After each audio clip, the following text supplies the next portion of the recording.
So right bet ఇక్కడ question number 57 right. ఒక దీర్ఘ చతురస్రం వైశాల్యము ఒక చతురస్ర వైశాల్యానికి 3 రెట్లు, దీర్ఘ చతురస్రం పొడవు 40 సెంటీమీటర్లు, వెడల్పు చతురస్ర భుజానికి 3/2 రెట్లు అయితే చతురస్ర భుజం ఎంత అనేది మనకి క్వశ్చన్ బెట రైట్. సో ఇక్కడ వాడు ఏదైతే చెప్తున్నాడో క్వశ్చన్ లో ఏదైతే ఇచ్చాడో దాన్ని మనం సింపుల్ గా కన్స్ట్రక్ట్ చేస్తూ వెళ్తే సరిపోతుంది బెట. ఓకేనా. ఒక దీర్ఘ చతురస్రం వైశాల్యం ఒక చతురస్ర వైశాల్యానికి 3 రెట్లు అంటే ఏమన్నట్టు, సో దీర్ఘ చతురస్రం యొక్క వైశాల్యాన్ని r అనుకుంటే అది దేనికి 3 రెట్లు బెట, చతురస్రం అంటే స్క్వేర్ యొక్క వైశాల్యానికి 3 రెట్లు. So r is equal to ఏం చెప్పండి, 3 into s. Capital R is equal to ఏంటి, 3 into s right. Yes. So ఇప్పుడు నెక్స్ట్ సో ఇప్పుడు దీర్ఘ చతురస్రం అంటే ఏమేమి ఉంటాయి బెట, దానికి ఒక లెంత్ ఉంటుంది, ఒక బ్రెడ్త్ ఉంటుంది. స్క్వేర్ అంటే ఏముంటుంది, ఒక సైడ్ మాత్రమే ఉంటుంది రైట్. ఎస్. సో ఇప్పుడు దీర్ఘ చతురస్రం యొక్క పొడవు ఎంత ఇచ్చాడు, 40 సెంటీమీటర్లు. దీర్ఘ చతురస్రం యొక్క పొడవు ఎంత ఇచ్చాడు, 40 సెంటీమీటర్లు రైట్. ఇక్కడ ఇంకో మాట అన్నాడు బేట, పొడవు వచ్చి 40 సెంటీమీటర్లు కానీ దాని యొక్క వెడల్పు వచ్చి ఏంటంటే, వెడల్పు అనేది చతురస్ర భుజానికి 3/2 రెట్లు. వెడల్పు వచ్చి చతురస్ర భుజానికి 3/2 రెట్లు అంటే b ఈజ్ ఈక్వల్ టు ఏమవుతుంది ఇక్కడ, దీనికి 3/2 రెట్లు అంటే 3/2a. ఏం చెప్పండి, అది b ఈజ్ ఈక్వల్ టు ఏంటి, 3/2a రైట్. బాగుంది. ఇప్పుడు రెక్టాంగిల్ యొక్క అంటే దీర్ఘ చతురస్రం యొక్క వైశాల్యం ఏంటి, l into b right.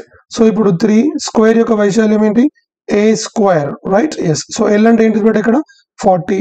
So b అంటే ఏముంది ఇక్కడ 3/2a is equal to 3 into a into a right. a cancel, 3 cancel. So 2 1s are 220 times. So a is equal to ఎంత, 20 అనమాట. What is a? సో భుజము is equal to ఎంత అంటే 20 అనమాట. I hope you are very very clear. Doubt ఏం లేదు కదా. Yes. Simple గా వాడు ఏదైతే ఇచ్చాడో దాన్ని మనం సింపుల్ గా చేసుకుంటూ వెళ్తే మనకు ఆన్సర్ వస్తుంది బేట. That's very simple. మనం ఏం కొత్తగా ఏం చేయాల్సిన అవసరం ఏమి ఉండదు. వాడు క్వశ్చన్ లో ఏదైతే ఇస్తాడో దాన్ని కరెక్ట్ గా మనం చేసుకుంటే సరిపోతుంది. నెక్స్ట్ క్వశ్చన్ బేట, ఒక చతురస్రము ఒక దీర్ఘ చతురస్రం ఒక్కొక్క దాని చుట్టుకొలత 80 సెంటీమీటర్లు అయితే ఇక్కడ మనం ఒకటి అబ్జర్వ్ చేయాలి బేట. అంటే ఇక్కడ ఏం అర్థం చేసుకోవాలి మీరు, చతురస్రం యొక్క చుట్టుకొలత దీర్ఘ చతురస్రం యొక్క చుట్టుకొలత రెండు సమానంగా ఉన్నాయన్నమాట. అంటే ఏంటి, చతురస్రం యొక్క చుట్టుకొలత 80 సెంటీమీటర్లే, దీర్ఘ చతురస్రం యొక్క చుట్టుకొలత కూడా 80 సెంటీమీటర్లే. ఓకేనా రైట్. వాటి వైశాల్యాలలో భేదము 100 సెంటీమీటర్ స్క్వేర్ అయితే దీర్ఘ చతురస్ర భుజాలు అని అడుగుతున్నాడు అనమాట. ఇక్కడ ఒక చిన్న విషయం మాట్లాడుకోవాలి బేట మనం. ఏంటంటే చతురస్రము మరియు దీర్ఘ చతురస్రాల యొక్క చుట్టుకొలతలు సమానంగా ఉంటే, వీటి యొక్క చుట్టుకొలతలు అనేవి సమానంగా ఉంటే అప్పుడు చతురస్రం యొక్క ఏరియా అనేది ఎక్కువ ఉంటుంది దీర్ఘ చతురస్రం కంటే. ఈ విషయం మీరు అబ్జర్వ్ చేయాలి. ఓకేనా. When the perimeters are equal, ఓకేనా, చతురస్రము మరియు దీర్ఘ చతురస్రం యొక్క చుట్టుకొలతలు సమానంగా ఉంటే మరి దేని యొక్క వైశాల్యాలు కూడా సమానంగా ఉంటాయి అంటే ఉండవు. దేని వైశాల్యం ఎక్కువ ఉంటుంది, చతురస్రం వైశాల్యం ఎక్కువ ఉంటుంది, దీర్ఘ చతురస్రం యొక్క వైశాల్యం తక్కువ ఉంటుంది. ఓకేనా. ఈ విషయం మీరు అబ్జర్వ్ చేయాలి. అంటే ఇక్కడ ఏంది, ఇక్కడ చతురస్రం గురించి మాట్లాడదాం రైట్. మరి చతురస్రం యొక్క చుట్టుకొలత ఏంటిది బేట, 4a ఈజ్ ఈక్వల్ టు ఎంత, 80. నౌ దీర్ఘ చతురస్రం యొక్క చుట్టుకొలత ఏంటి, 2 into l plus b is equal to ఏంటి, 80. ఓకేనా right. So 2 1s are 240 times. So l plus b is equal to ఎంత, 40 అనమాట. What is that, so 4a is equal to 8 అంటే a ఈజ్ ఈక్వల్ టు ఎంత, 20. So నేను already ఇంతకుముందు మీకు చెప్పాను, అదేంటంటే చుట్టుకొలతలు సమానంగా ఉన్నప్పుడు చతురస్రం యొక్క వైశాల్యం ఎక్కువ ఉంటుంది కాబట్టి, సో ఇక్కడ వాటి యొక్క వైశాల్యాల మధ్య భేదం ఇచ్చిండు. ఏంటిది బేట మరి, చతురస్రం యొక్క వైశాల్యము, చతురస్ర వైశాల్యం మైనస్ దీర్ఘ చతురస్ర వైశాల్యం ఈజ్ ఈక్వల్ టు ఎంత బేట, 100 centimetre square. What is that, 100 centimetre square. మరి దీర్ఘ చతురస్రం యొక్క వైశాల్యం ఎంత బేట, 20 square minus l into b is equal to 100. So ఈ 100 తీసుకురా, ఈ మైనస్ l into b తీసుకురా. సో 20 స్క్వేర్ ఎంత, 400 కదా. 400 మైనస్ 100 ఈజ్ ఈక్వల్ టు ఏంటి, l into b. So l into b is equal to ఎంత బేట, 300 రైట్. అంటే ఇక్కడ మీరు ఒకటి అబ్జర్వ్ చేయాలి బేట. ఇక్కడ చూడండి, ఇక్కడ ఈ రెండు బాక్సులు ఒకసారి అబ్జర్వ్ చేయండి. పొడవు వెడల్పుల మొత్తం ఏమో 40, పొడవు ఇంటూ వెడల్పు వచ్చి 300. మంచిగా అబ్జర్వ్ చేయండి. అంటే ఇక్కడ ఈ రెండింటిని మల్టిప్లై చేస్తేనేమో 300 వస్తుంది, రెండింటిని యాడ్ చేస్తేనేమో 40 వస్తుంది. మరి ఇక్కడ మనకి యాడ్ చేస్తే 40 రావాలి, మల్టిప్లై చేస్తే 300 రావాలి. అది ఎక్కడైతే వస్తుందో మనకు అదే ఆన్సర్ అవుతుంది. ఓకేనా రైట్. మరి ఇప్పుడు ఈ రెండింటిని యాడ్ చేస్తే 40 వస్తుంది, కానీ మల్టిప్లై చేస్తే 300 వస్తుందా? రాదు. రైట్. 28, 12 ఈ రెండింటిని యాడ్ చేస్తే 40 వస్తుంది, కానీ రెండింటిని మల్టిప్లై చేస్తే 300 రాదు. సో రెండింటిని యాడ్ చేస్తే 30 + 10 40, బట్ ఈ రెండింటిని మల్టిప్లై చేస్తే కూడా 30 × 10 300 సాటిస్ఫై అయింది. కాబట్టి వాట్ ఈస్ ద ఆన్సర్ బేటా? Option C is our answer. I hope you are very very clear. ఓకేనా? ఇక్కడ కొన్ని కాన్సెప్ట్లు కూడా తెలిసి ఉండాలి బేటా. సో ఇది మనం ఫాలో అయితే సరిపోతుంది. క్లియర్ కదా బేటా? రైట్. Next question number 59. రూపాయలు 20 రూపాయలు పర్ మీటర్, అంటే ఒక్కొక్క మీటర్కి 20 రూపాయల రేటుతో ఒక చతురస్రాకార పొలం చుట్టూ కంచె వేయడానికి, ఖర్చు 10,080 రూపాయలు. కంచెకు చేర్చి పొలం లోపల చుట్టూ 3 మీటర్ల వెడల్పు గల బాట నిర్మించడానికి. ఓకేనా? సో ఒక చదరపు మీటర్కి 50 రూపాయల రేటుతో అయ్యేటటువంటి ఖర్చు ఎంత అనేది మనకి క్వశ్చన్ బేట. చలో చూద్దాం. ఫస్ట్ ఇక్కడ మంచిగా అబ్జర్వ్ చేయండి బేటగా. 20 రూపాయలు పర్ మీటర్, అంటే ఒక్క మీటర్కి 20 రూపాయల రేటుతో ఒక చతురస్రాకార పొలం చుట్టూ కంచె వేయడానికి ఖర్చు 10,080 రూపాయలు. ఓకేనా? ఇప్పుడు నా క్వశ్చన్ చెప్పండి బేట. చుట్టుకొలతకు సంబంధించినటువంటి ఖర్చు వచ్చినప్పుడు ఖర్చు ఈజ్ ఈక్వల్ టు ఏంటిది బేట? మొత్తం చుట్టుకొలత ఇంటూ 1 మీటర్కి అయ్యే ఖర్చు. 1 మీటర్కి అయ్యే ఖర్చు. సో ఇప్పుడు మొత్తం ఖర్చు ఏముంది బేట? ఇక్కడ 10,080 రూపాయలు ఈజ్ ఈక్వల్ టు మొత్తం చుట్టుకొలత ఏముంది మరి? మొత్తం చుట్టుకొలత ఇంటూ మరి 1 మీటర్కి అయ్యే ఖర్చు ఎంత ఉంది? 20. రైట్. సో 0 క్యాన్సిల్, 2 ఎక్కం 2 504 సార్లు. మరి మొత్తం చుట్టుకొలత ఎంత ఉంది? 2 × L + B is equal to ఎంత? 504. రైట్. ఇంకా okay fine, no problem. 2 × L + B is equal to 504 వచ్చింది. అయినా ఇది చతురస్రాకారపు పొలం కదా. చతురస్రాకార పొలం అని అంటే చుట్టుకొలత 2 × L + B ఎందుకు అవుతుంది? 4E అవుతుంది. Right. So A is equal to ఇక్కడ ఎంత వస్తుంది బేట? 4 ఎక్కం 4, 1 మిగిలింది 10, 4 రెంట్ల 4 6.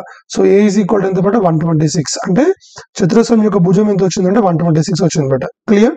రైట్. ఇప్పుడు మనం ఏం చేస్తున్నామంటే బేట, ఆ కంచెకు ఇప్పుడు చతురస్రాకార పొలం చుట్టూ కంచె వేసినాం. అక్కడ ఆ ఇన్ఫర్మేషన్ నుంచి మనం ఆ చతురస్రాకార పొలం యొక్క భుజం వచ్చింది. That's okay, fantastic. అయితే ఇక్కడ పాయింట్ ఏంటంటే బేట, ఇప్పుడు మనం ఏం చేయాలి అని అంటే, ఇప్పుడు మనం ఏం చేయబోతున్నామంటే మంచిగా అర్థం చేసుకోండి. ఈ చతురస్రాకార పొలం అనేది ఈ విధంగా ఉంది కదా. ఇప్పుడు మనము దీని చుట్టూతా మనం ఏం చేస్తున్నాము అంటే, దీని చుట్టూ మనము ఒక 3 మీటర్ల వెడల్పుతోటి మనం ఏం చేస్తున్నాము అంటే ఒక బాట వేస్తున్నాం. చెప్పండి, ఏం చేస్తున్నాం? ఒక బాట వేస్తున్నాం. అంటే లోపలికి వేస్తున్నాం కాబట్టి మరి లోపలి బాట వైశాల్యం ఏంటిది బేట? లోపలి బాట వైశాల్యము ఈజ్ ఈక్వల్ టు, చెప్పండి ఏంటది? 4W × A - W. యాక్చువల్ గా మనకి దీర్ఘచతురస్రాకారపు L మరియు L పొడవు B వెడల్పు గల ఒక దీర్ఘచతురస్రాకార స్థలం చుట్టూ లోపలి వైపు W వెడల్పుతో ఒక బాటను నిర్మించినప్పుడు దాని యొక్క ఆ బాట యొక్క వైశాల్యం ఎంత అంటే 2W × L + B - 2W. 2W × L + B - 2W.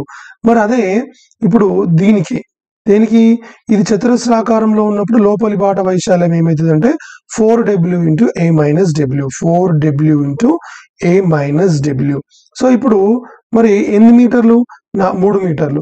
So 4 × W అంటే ఎంత? 3 × A ఎంత వచ్చింది? 126.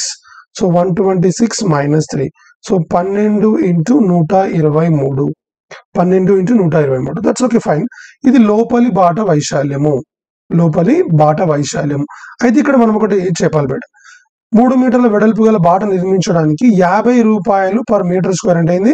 1 చదరపు మీటర్కి 50 రూపాయలు. 1 చదరపు మీటర్కి 50 రూపాయల రేటుతో అయ్యే ఖర్చు.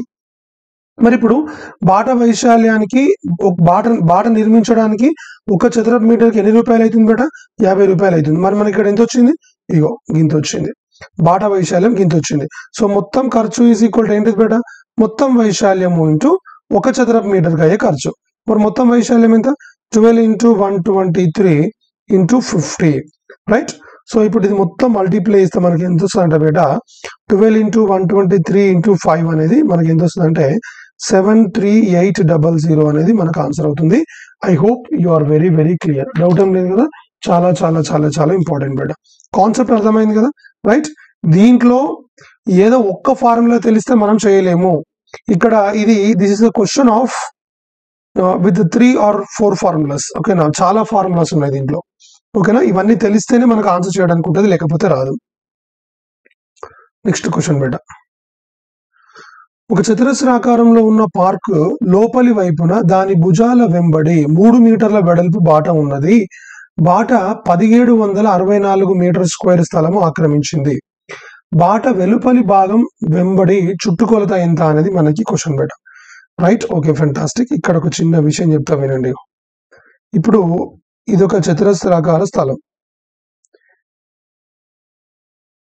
చతురస్రాకారంలో పార్కు లోపలి వైపున అంటే ఇక్కడ లోపలి వైపున అంటే ఇది ఎన్ని మీటర్ల వెడల్పు? 3 మీటర్ల వెడల్పు తోటి.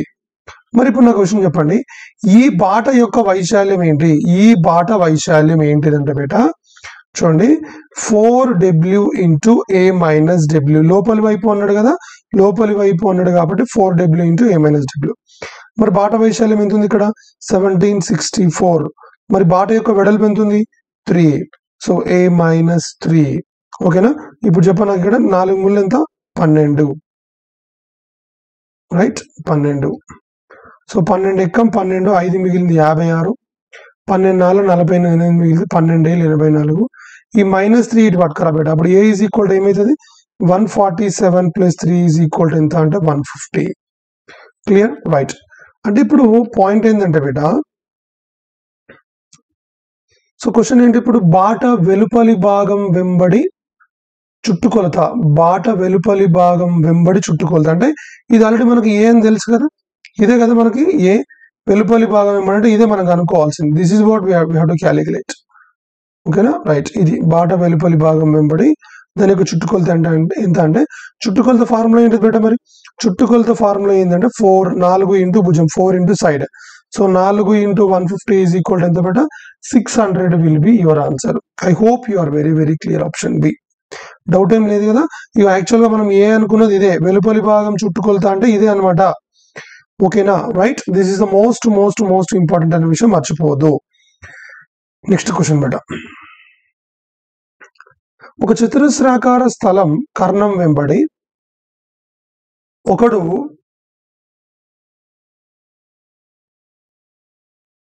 నడిచాడు. భుజాల వెంబడి నడవకపోవడం వల్ల అతనికి తగ్గిన దూర శాతం సుమారుగా భుజాల వెంబడి నడవకపోవడం వల్ల అతనికి తగ్గిన దూరం శాతం సుమారుగా ఎంత అనేది మనకు క్వశ్చన్ బేట, రైట్? సో ఇప్పుడు ఒక పని చేద్దాము. యాక్చువల్ గా ఇది ఒక చతురస్రం బేట. This is what? This is a square. ఈ స్క్వేర్ యొక్క సైడ్ ని మనం ఏమనుకుందాం అంటే ఏ అనుకుందాం. అప్పుడు దీని యొక్క కర్ణం ఏమైతే చెప్పండి? దీని యొక్క కర్ణం అనేది √2a అవుతుంది. చెప్పండి ఏమైతుంది? √2a, right? సో ఇప్పుడు అదే నేను ఏమనుకుంటున్నా అంటే వాడు అడిగింది ఏంటి బేట? శాతం కదా. శాతం కాబట్టి నంబర్లు అనేవి సున్నాలలో ఉంటే బెటర్ బేట. దీన్ని 100 అనుకుందాం, దీన్ని 100 అనుకుందాం, దీన్ని 100 అనుకుందాం, దీన్ని కూడా 100 అనుకుందాం. అప్పటికి చెప్పండి నాకు ఒకసారి. ఇగో ఇది ఏమైతుంది అప్పుడు? √2a ఉంటే √2a కదా. మరి 100 ఉంటే √200. ఏం చెప్పండి? √2 into 100 అంటే ఏమవుతుంది? అది 100√2 అవుతుంది. చెప్పండి ఏమవుతుంది? 100√2, రైట్? అంటే కర్ణం. సో కర్ణం diagonal d is equal to √2 into 100. మరి √2 వాల్యూ ఏంటి బేట? 1.414 into 100. సో ఇది తీసుకెళ్తే ఏమవుతుంది? 141.4. క్లియర్? ఏంటిది? ఇది ఆ చతురస్రం యొక్క కర్ణం. ఏం చెప్పండి? ఆ చతురస్రం యొక్క కర్ణం. That's okay. ఇప్పుడు భుజాల వెంబడి నడవకపోవడం వల్ల అతనికి తగ్గిన దూర శాతం ఎంత? ఇప్పుడు ఒక స్థలాన్ని, ఇప్పుడు దీర్ఘచతురస్రాకారం స్థలంలో కర్ణం వెంబడి ఒక నడిచాడు, అంటే ఇక్కడ నుంచి ఇక్కడికి నడిచాడు. ఇప్పుడు వాడు ఈ పాయింట్ నుంచి ఈ పాయింట్ దగ్గరికి రావాలి, ఓకేనా? సో ఎంత దూరం నడిచినట్టు? ఇంత దూరం నడిచినట్టు. అట్లా కాకుండా ఒకవేళ ఇలా వెళ్ళాడు అనుకో, ఇలా వెళ్తే ఎంత దూరం ప్రయాణించాల్సి ఉంటుంది? ఈ పాయింట్ నుంచి ఈ పాయింట్కి చెప్పండి. ఇక్కడ ఇలా వెళ్తే దూరం ప్రయాణించాల్సి ఉంటుంది అంటే 100 + 100 = ఎంత బట్టి 200, ఓకేనా? రైట్. సో ఇప్పుడు మరి ఇది కర్ణం వెంబడి నడవడం వల్ల, భుజాల వెంబడి నడవడం వల్ల, ఓకేనా, భుజాల వెంబడి నడవడం వల్ల వానికి ఎంత దూరం ఎక్కువ ఉంది, ఓకేనా? ఎంత దూరం ఎక్కువ నడవాల్సి వస్తుంది అంటే చూడు, ఎంత దూరం ఎక్కువ నడవాల్సి వస్తుంది అంటే బిడ్డ ఇక జాగ్రత్త చూస్తే 58.4 అంటే ఇంత దూరం వాడు తక్కువ నడవాల్సి వస్తుంది, ఓకేనా? మరి అతనికి తగ్గిన దూర శాతం ఎంత అంటే ఇంత తగ్గింది. మరి తగ్గిన దూర శాతం ఎంత అంటే తగ్గిన దూరము బై నడవకపోవడం వల్ల ఇంటూ 100. 2 0 క్యాన్సిల్, 2 ఎక్కం, 2 2 4 1 18, 2 9 18, సో 29.2. సో 29.2 అంటే ఆన్సర్ ఏంటి బేట? Option C is our answer. I hope you are very very clear. Doubt అనేది కదా, చాలా చాలా చాలా చాలా important but this is the most important concept, right? Yes, that is our అనమాట. నెక్స్ట్ క్వశ్చన్ బేట, 4 km/h వేగంతో ఒక చతురస్రాకారం పొలాన్ని దాని కర్ణం వెంబడి నడిచి దాటడానికి 3 నిమిషాలు పట్టింది. అయినా పొలం వైశాల్యం ఎంత అనేది మనకి క్వశ్చన్ బేట, రైట్? ఇప్పుడు ఇట్లాంటి కైండ్ ఆఫ్ క్వశ్చన్ మనకు ఆల్రెడీ వచ్చింది. ఇప్పుడు కర్ణం వెంబడి నడుస్తున్నాడు. కర్ణం వెంబడి ఎంత వేగంతో నడుస్తుంది? స్పీడ్ ఈజ్ ఈక్వల్ ఎంత? 4 km/h. నువ్వు టైం ఎంత బేట? 3 minutes. ఎంత చెప్పండి? 3 minutes.